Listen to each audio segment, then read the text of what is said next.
Zvinhu zviya zviri kuramba zvichinja gore negore, zuva nezuva. Pane zvinhu zviri kuitika, hama dzadiwa. Pamazuva adari takambona VP Chiwenga vachibuda vachitaura kuti corruption is now a security threat. Ndo mashoko avakabuda vachitaura. Paitika izvozvo zvizhinji zvakazotanga kungoitika zvinhu zvisinganzwisisiki kakusanyatsodzwanana mupati yavo iyo yeZANU-PF. Saka zvadaro takuona panapa pane mashoko akatanga abudiswa nevarume vachiti government announces a major shift on land tenure.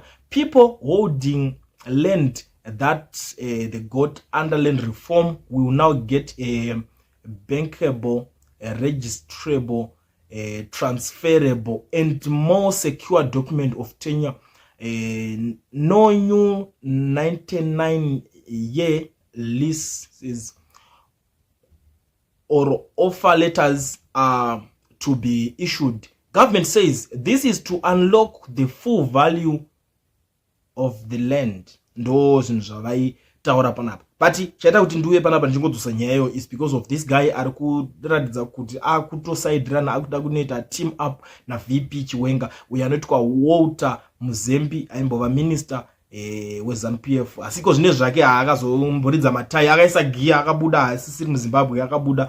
Unongoziva kuti pakangoti team G4 team chinchi kune vakatiza, ndo vamwe vacho na Walter Mzembi ari kubuda ari kuti indeed VP Chiwenga was right in saying corruption is now a security threat. Ari kusaidirana nezvinhu zvakataurwa na VP Chiwenga. Ndo nyaya itoripo, ndo nyaya iri kupisa iri mudariro iko zvinezvi takaitarisa.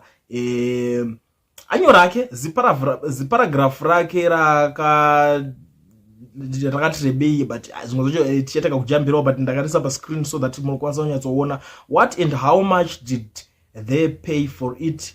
Are they the ones compensating white farmers? What really is their justification for selling this land?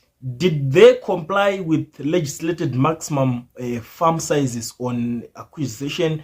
Are they selling the hectares outside these limits?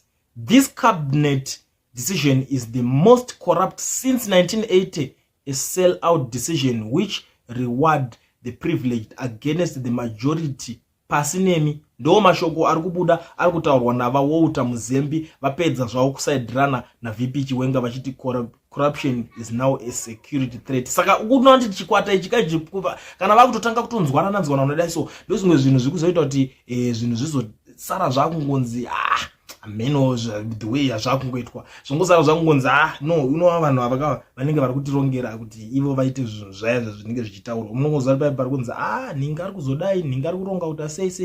Saka pari kunzi panenge pakutanga kuti vanenge kuda kushandidzana kacho kare paipa. Ndosaka uri kunzwa kunzi pari kubuda mashoko ekuzotaura kuti inini ari kuziva kuti ndanani vari kutonhingana against inini.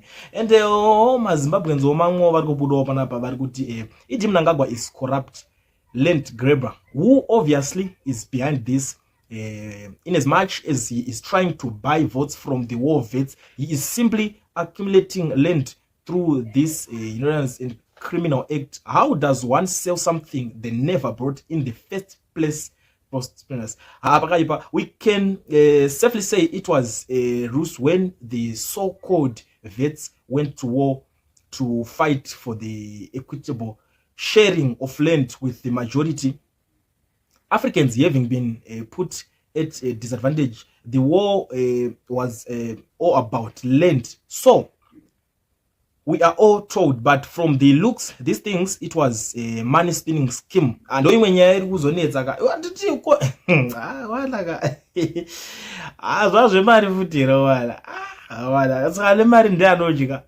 kana usina mari dzekuti anatezvora vako kana kuti ana baba vako ana sekuru vako ana madziteteguru vako vakaenda kuhondo vakazodii kureva kuti unenge wakutoenda padisadvantages. Pamwewo pari kuti never trust ZANU-PF. Tomorrow they will change the rules and grab the land you paid for. They are looking for new money spinning because they can see introducing new currencies aren't so profitable anymore. Saka pari kunzi itori rimwe business vari kutoronga kuti vakambotry kuisa tumwe tumari taisa chakati hazvisi kushanda, zviri kungoflopa, zviri kungodonha, maprojects ari kutofaila. Saka vapizvo zvino pakutsvagwa mamwe maprojects manyu ones ekuti saka I think tikaita izvi kana kuti tikadai so izvi zvinokwanisa kushanda. Ndo imwe nyaya irikutaurwa nevamwe vanhu panapa. But mhuri yeZimbabwe ichangoita ndiwe panapa inini panyaya yese kuti ndizotaura nezvazvo inyaya yekuti Walter Mzembi ari kusaidirana na VP Chiwenga pakuti corruption is now a security threat. Kureva kuti these guys vanogona kunge vanogona kungofoma imwe